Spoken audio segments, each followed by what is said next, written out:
Careful. Careful. Careful. Good enough.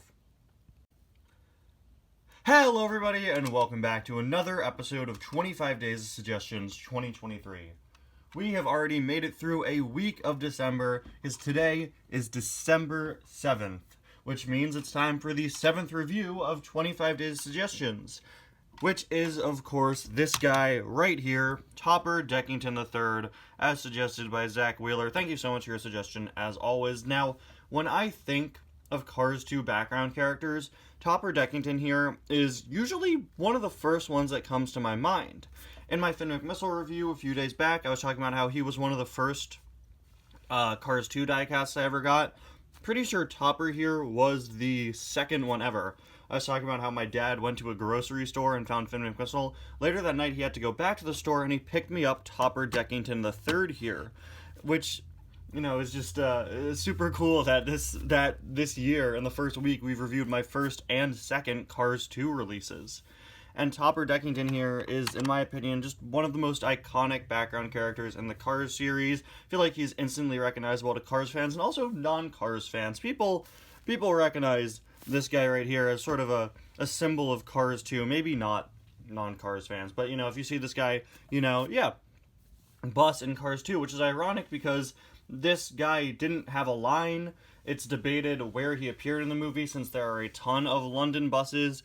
And in fact, while we know that this bus is Topper Deckington III, his diecast was just released under the name Double Decker Bus, which is pretty interesting. This is Topper. We know it's Topper from Meet the Cars and other places, but yeah, he was just released as Double Decker Bus. Anyway, though, before we take a look at him, we of course have to take a look at what is in today in the Advent calendar. And as I said yesterday, looks like it's going to be another car here. Let's hope it's Doc, or maybe not. We have a 1 in 4 chance it's Doc. Come on. Hey, it's Doc! So, on one hand, very cool to be getting, you know, the exclusive release. On the other hand, this is the only new mini in this year's Advent calendar, so now we know the only other cars in here are duplicates. So, you know, maybe I would have preferred... Get out of there, Doc! Oh, no. Maybe I would have preferred getting Doc a bit later, since he is our only new release, but... Wow, he is struggling to get out. Alright, we finally freed Doc, and he looks so sad. Doc, smile, buddy, it's Christmas!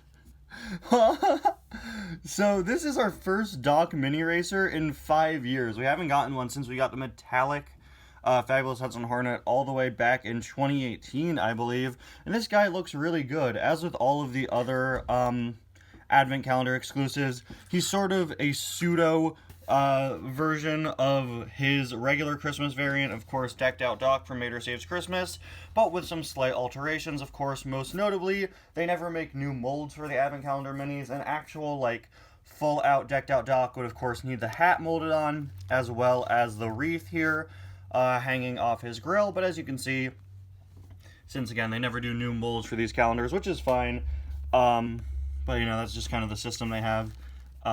Which, like, I get it. It kind of makes sense. You know, you don't spend the money to make new molds for just the Advent calendar. That would probably be pretty expensive. Yeah, so they just have the wreath printed on him here, printed on his hood, which I don't really mind. You could complain that, oh, why is it not on his grill? But look at his grill. If we printed a decal on it, it would look pretty bad.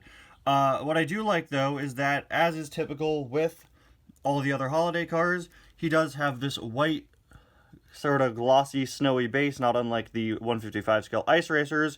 And since his grill is part of the base, that means his grill gets to be all white and snowy too. And his wheels are all white and snowy, or his tires are, and he has his red wheels, just like the regular variant. So, super cool. Very glad to see this. I'm a little disappointed that we got it on day 7, because it is the only new release this year, since, as I said in my haul video, they clearly poured a lot of time and effort and budget into the accessories. So that means we only got one new mini, but it is a really, really great car to have. Here's hoping we get some more next year. And it makes sense to get this, since we did just get the whole track over the past several days, including, you know, Doc's building. Anyway, we'll sweep him off to the side for now and take a look at our dear old pal, Topper Deckington III, or as I already said, just double-decker bus. So here he is. In case you're wondering, bottom part here is metal and the top part is plastic. I would not suggest attempting to remove it, but you can see over the years mine's gotten a little bit loose. I absolutely love how they have this window appear to be a monocle for him. Got his big mustache there on the front. We've got, of course, locations, number 91. Then we've got, what, Shiftley Road, Petrol Dilly Circus, and Crown Wheel, as well as Crosshead. So just a ton of cars, puns, plays on places in London, of course. Fly the United Kingdom, Trafalgar, which of course is a play on Trafalgar, right, an actual location. He's got a door back here, very nice detail. I mean, no one can walk in it, but it's a very nice detail. No one can fit in there, but it's a nice detail. Of course, this guy brings up the age-old question, what do buses do in the Cars universe, where I've always subscribed to that fan theory that, you know, a bus will lead a car to their destination, you know. Maybe he could fit some pitties in there. I don't know. Hold on. I got Stacy over here. Let's see.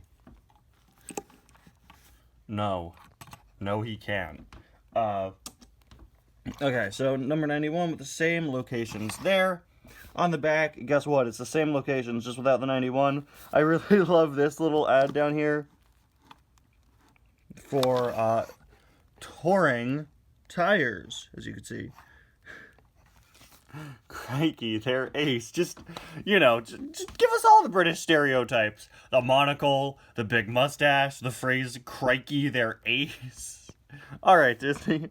And yeah, you can see these are called row-style touring tires. Very nice, and I love that it's a different ad on the back. Finally, there is a look at the base. A very, very cool release here. Wait, was I wrong? Oh my gosh, wait. I was completely wrong. Sorry, guys. The bottom half is plastic, and only the top part is metal. That's really weird. That's like what they used to do with the Thomas Wooden Railway, where they would be like, or they'd have a character that had to be molded out of plastic, and then make the most random, minuscule part wood, just so that it could still be made of wood. Yeah, the top sort of shell is metal here. Top deck, Sweet Life on Deck was not as good as the original show. How do you lose a woman? You forget to cherish her. I miss Mr. Mosby. What am I talking about? This is why we don't record this early, guys. It's like 8:30 in the morning. I'm recording this now because I got to get to class soon. But yeah, very, very interesting how they did that. Anyway, guys, thank you all so much for watching. I'll see you guys next time. Doc's going to hitch a ride on the double-decker bus, and they're going to be out of here. Bye now.